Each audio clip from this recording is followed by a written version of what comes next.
बिहार के सरकारी स्कूल में पढ़ा रहे 67,000 नियोजित शिक्षकों की नौकरी अब खतरे में है। पटना हाईकोर्ट का एक आदेश और इन शिक्षकों की नौकरी जा सकती है। आपको बता दें कि पटना हाईकोर्ट ने निगरानी विभाग को एक जिम्मेदारी सौंपी थी। इस जिम्मेदारी के तहत निगरानी विभाग लगातार शिक्षकों के दस्तावेज की जांच कर रहा है और जांच में अगर शिक्षकों की दस्तावेज फर्जी पाए जा रहे हैं, उन शिक्षकों की नौकरी भी जा सकती है। अब तक के आंकड़ों की बात करें तो 3190 ऐसे शिक्षक हैं जिनके कागजात संदिग्ध पाए गए हैं और दोबारा से उनकी जांच होगी।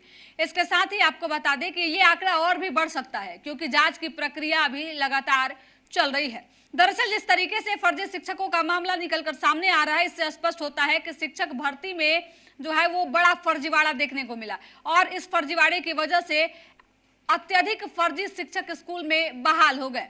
प्रक्रिया के तहत जिस तरीके की स्थितियां उस समय बनी थी, उसमें अब स्पष्ट होता है कि बड़ी लापरवाही हुई थी और उसी लापरवाही का नतीजा है कि इतने फर्जी शिक्षक स्कूलों में भर्ती हो गए। दरअसल ये शिक्षक जो हैं वो 2006 के बाद के हैं। 2006 के बाद इनकी नियुक्ति हुई है और लगभग बहुत ऐसे शिक्षक हैं, लगभग अब तक 3190 शिक्षक तो पकड़े गए हैं, लेकिन प्रक्रिया अभी चल रही है जांच की, तो और भी शिक्षकों के पकड़े जाने की संभावना अभी बनी हुई है। इसके साथ ही सक्षमता परीक्षा, नियोजित शिक्षकों ने सक्षमता परीक्षा पास किया, लेकिन कई ऐसे शिक्षक रहे जो सक्षमता परीक्षा दिए ही नहीं, तो उनके भी दस्तावेज को लेकर अब संशय जताया जा रहा है। बताया जा रहा है कि अच्छे तरीके से जांच की प्रक्रिया चल रही थी, इसी वजह से इन शिक्षकों ने परीक्षा ही नहीं दिया।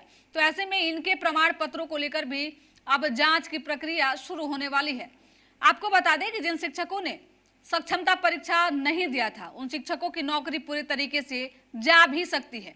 जिस तरीके से अब तक शिक्षकों के फर्जी होने का प्रमाण मिलते रहा है और शिक्षक भर्ती पे सवाल उठते रहा है, वो सवाल एक बार फिर से सामने है और शिक्षा विभाग अब शक के घेरे में है। लगातार सवाल यही कि आखिरकार जब शिक्षकों की भर्ती होती है तो क्या उस समय जांच पड़ताल नहीं किए जाते हैं?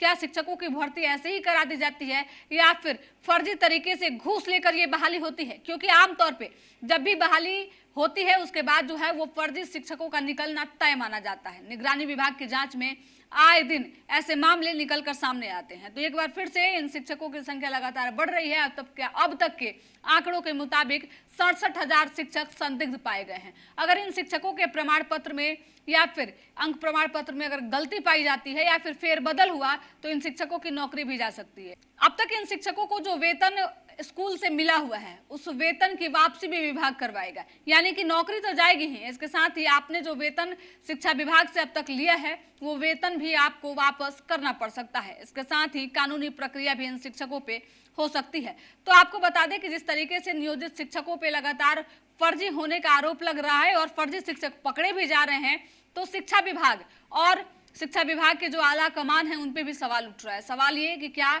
विभाग जब बहाली करता है तो उस समय सभी चीजों की जांच नहीं करता है? क्योंकि आपने देखा होगा कि अब बहाली की प्रक्रिया दिन प्रतिदिन और जो है वो सही की जा रही है, लेकिन फर्जी शिक्षक हर बार पकड़े जाते हैं। तो कहीं ना कहीं शिक्षकों के साथ साथ विभाग भी इस समय शक के घेरे में है और सवाल शिक्षकों के साथ साथ विभाग से भी है। फिलहाल इस खबर में इतना ही। वीडियो अच्छी लगे तो शेयर कीजिएगा, साथ ही हमारे यूट्यूब चैनल संक्षिप्त को सब्सक्राइब करके फेसबुक पेज को भी फॉलो कर लीजिएगा। धन्यवाद।